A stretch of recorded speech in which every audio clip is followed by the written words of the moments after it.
जय श्री राधा रानी सरकार की, जय श्री कृष्ण भगवान की, जय श्री लक्ष्मी नारायण जी भगवान की, जय वैशाख मास महत्यम की। वैशाख मास महत्यम के 14वें अध्याय की परम सुंदर कथा आज हम आपको सुनाने जा रहे हैं। पिछले अध्याय की कथा में आपने सुना था कि श्री हरि विष्णु भगवान जी के पार्षद राजा महिरथ को वैकुंठ धाम में लेकर जाने लगे हैं, लेकिन जिस मार्ग से वो राजा को वैकुंठ धाम लेकर जा रहे थे वहां रास्ते में नरक पड़ता था। तो राजा ने वहां पर नारकीय जीवों का करुण क्रंदन सुना और तत्पश्चात भगवान के पार्षदों से राजा वार्तालाप करने लगे हैं। लेकिन जिस समय राजा को भगवान के धाम में लेकर जाया जा रहा था, उस समय राजा के शरीर को स्पर्श करके बहने वाली वायु से नरक के सब जीवों को आनंद मिला है, उन्हें सुख मिला है, उनका दुख दूर हो गया था। तो राजा महिरथ कहने लगे कि मुझे अब यहीं रहना है, मैं यहाँ से नहीं जाऊंगा। लेकिन विष्णु दूत कहने लगे हैं कि तुम्हें वैकुंठ धाम में स्थान मिलने वाला है, तुम्हें तो वहीं जाना होगा। तब राजा ने आगे क्या कहा, ये इस अध्याय की कथा में आता है। तो राजा ने कहा कि हे विष्णु दूतगण, यदि मैं पुण्यात्मा हूँ और मुझे भगवान के धाम में आप लेकर जा रहे हैं, तो इस महाभयंकर यातना वाले मार्ग से मैं कैसे लेकर आया गया? मैंने कौन सा पाप किया है और किस पुण्य के प्रभाव से मैं भगवान के धाम को जाऊंगा? आप लोग मेरे इस संशय का निवारण कीजिए। भगवान विष्णु के पार्षद कहने लगे हैं, हे राजन, तुम्हारा मन काम वासना के अधीन हो रहा था, इसलिए तुमने कोई पुण्य यज्ञ का अनुष्ठान अथवा यज्ञावशिष्ट का अन्न भोजन नहीं किया है, इसलिए तुम्हें इस मार्ग से लाया गया है। किंतु लगातार 3 वर्षों तक तुमने अपने गुरु की प्रेरणा से वैशाख मास में विधि पूर्वक स्नान किया है तथा महापापों और अति पापों की राशि का विनाश करने वाले भक्त वत्सल विश्वेश्वर भगवान मधुसूदन की भक्ति पूर्वक पूजा की है। अपने गुरु की आज्ञा से जब से तुमने वैशाख मास में भगवान की भक्ति आरंभ की, उसके बाद तुमने कोई पाप कर्म नहीं किया है, तुमने केवल भगवान की भक्ति की है। यह सब पुण्यों का सार है।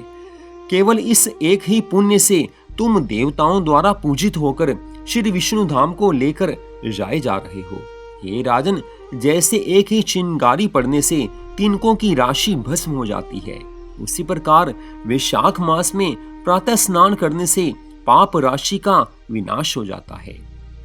जो वैशाख मास में शास्त्र की विधि से नियमों से युक्त होकर स्नान करता है, वह भगवत भक्त पुरुष अति पापों के समूह से छुटकारा पा लेता है और भगवान के धाम को प्राप्त हो जाता है।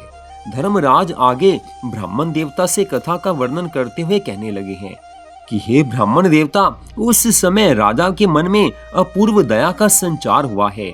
राजा ने उन जीवों के शोक से पीड़ित हो भगवान श्री विष्णु के दूतों से विनय पूर्वक कहा है कि साधु पुरुष प्राप्त हुए ऐश्वर्य का, गुणों का तथा पुण्य का यही फल मानते हैं कि इनके द्वारा कष्ट में पड़े हुए जीवों की रक्षा की जाए। यदि मेरा कुछ पुण्य है तो उसी के प्रभाव से ये नरक में पड़े हुए जीव निष्पाप होकर स्वर्ग को चले जाएं और मैं इनकी जगह नरक में निवास करूंगा। राजा के ऐसे वचन सुनकर श्री विष्णु भगवान के मनोहर पार्षद उनके सत्य और उदारता पर विचार करते हुए इस प्रकार कहने लगे हैं कि हे राजन, इस दया रूप धर्म के अनुष्ठान से तुम्हारे संचित धर्म की विशेष वृद्धि हुई है। तुमने वैशाख मास में जो स्नान, दान, जप, होम, तप अथवा भगवान का पूजन आदि ये शुभ कर्म किए हैं, वे अक्षय फल देने वाले हो गए। जो वैशाख मास में स्नान दान करके भगवान का पूजन करता है, उसकी सभी मनोकामनाएं पूरी हो जाती हैं और जीवन के अंत समय में उसको भगवान के धाम की प्राप्ति हो जाती है। एक और तप, दान और यज्ञ आदि की शुभ क्रियाएं और एक और विधि पूर्वक आश्रम में लाया हुआ वैशाख मास का व्रत हो तो यह वैशाख मास ही महान है। हे राजन, वैशाख मास के एक दिन का जो भी पुण्य है वह तुम्हारे लिए सब दानों से बढ़कर है। दया के समान धर्म, दया के समान तप, दया के समान दान तथा दया के समान कोई मित्र नहीं है। पुण्य का दान करने वाला मनुष्य सदा लाख गुना पुण्य फल प्राप्त कर लेता है। विशेषतः तुम्हारी दया के कारण धर्म की अधिक वृद्धि हुई है। जो मनुष्य दुखित प्राणियों का दुख से उद्धार करता है, उन्हें सुख पहुंचाता है, वही संसार में पुण्य आत्मा है। उसे भगवान नारायण के अंश से उत्पन्न समझना चाहिए।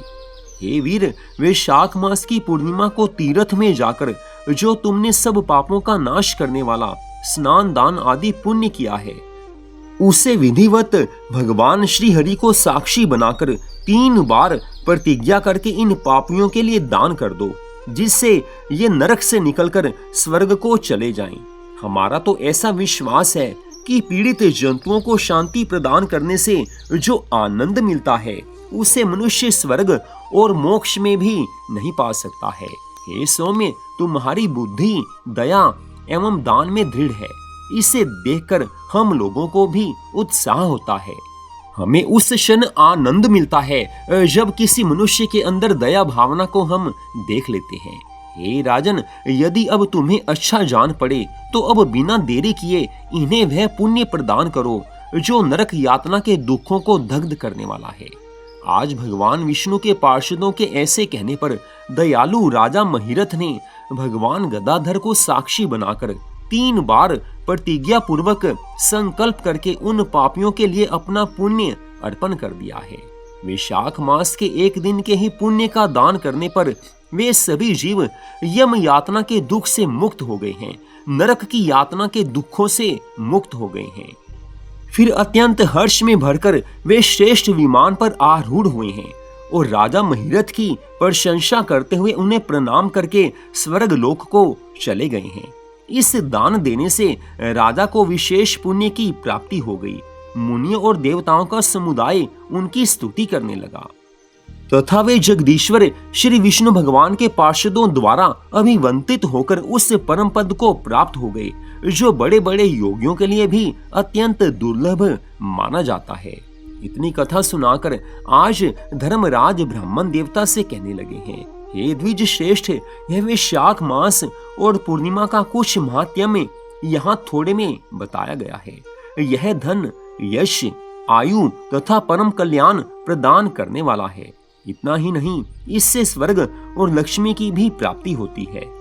जो इस कथा को पूरी श्रद्धा भावना से सुनते हैं, उनकी सभी मनोकामनाएं पूरी हो जाती हैं, उन्हें धन की प्राप्ति होती है और जीवन के अंत समय में उन्हें भगवान के धाम की प्राप्ति हो जाती है। ये ब्राह्मण देवता यह प्रशंसनीय महात्म्य अंतःकरण को शुद्ध करने वाला और पापों को धो डालने वाला है। वैशाख मास का यह महात्म्य, यह कथा भगवान माधव को अत्यंत प्रिय है। राजा महिरथ का यह परम सुंदर चरित्र और हम दोनों का मनोरम संवाद सुनने, पढ़ने तथा विधि पूर्वक अनुमोदन करने से मनुष्य को भगवान की भक्ति प्राप्त होती है, जिससे समस्त क्लेशों का नाश हो जाता है। इतनी कथा सुनाकर श्री सूत जी महाराज सब ऋषियों से कहने लगे हैं, हे ऋषियों, धर्मराज की यह बात सुनकर वह ब्राह्मण उन्हें प्रणाम करके चला गया। उसने भूतल पर प्रतिवर्ष स्वयं तो वैशाख स्नान की विधि का पालन किया ही, दूसरों से भी वो करवाने लगा। यह ब्राह्मण और यम का संवाद मैंने आप लोगों से वैशाख मास के पुण्यमय स्नान के प्रसंग में सुनाया है। जो मनुष्य एकचित्त होकर वैशाख मास के महात्म्य की इस कथा का श्रवण करता है, वह सब पापों से मुक्त होकर श्री विष्णु भगवान के परम पद को प्राप्त हो जाता है, अर्थात भगवान के वैकुंठ धाम में उसको सदा सदा के लिए स्थान मिल जाता है। तो इस प्रकार श्री पद्म पुराण में वैशाख मास के महात्म्य की जो कथाएं बताई गई थी, वो सारी कथा हमने आपको सुना दी है। तो वैशाख मास महात्म्य की जो आगे की कथाएं हैं, वो हम आपको श्री स्कंद पुराण में से सुनाएंगे। वो कथा आप अगले भाग से सुन पाएंगे। वैशाख मास एक ऐसा मास है जिसमें थोड़ी सी भी भगवान की भक्ति करने से अनंत गुना पुण्य फल प्राप्त होता है।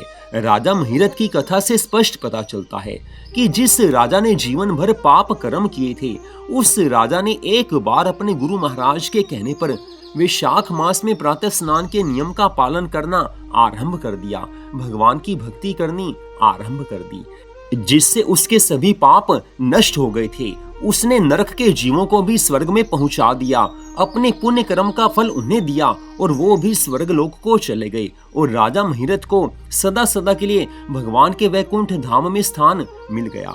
तो इस कथा से पता चलता है कि वैशाख मास में जो कोई भी मनुष्य पूरी श्रद्धा भावना से विधि सहित प्रातः स्नान के नियम का पालन करता है और भगवान की भक्ति करता है, भगवान के नामों का जाप करता है, उसे अवश्य ही भगवान की कृपा की प्राप्ति हो जाती है। जीवन में सुख शांति आनंद मिलते हैं, धन की प्राप्ति होती है, सुख ऐश्वर्य मिलते हैं और जीवन के अंतिम समय में उसे भगवान के धाम की प्राप्ति हो जाती है। तो इस कथा को आपने सुना, आप सबका हार्दिक धन्यवाद। जय श्री राधा रानी सरकार की, जय श्री कृष्ण भगवान की, जय श्री लक्ष्मी नारायण जी भगवान की, जय वैशाख मास महत्म की, जय सदगुरुदेव श्री बंसी वाले महाराज की। जय जय श्री राधे, जय जय श्री राधे, जय जय श्री राधे श्याम।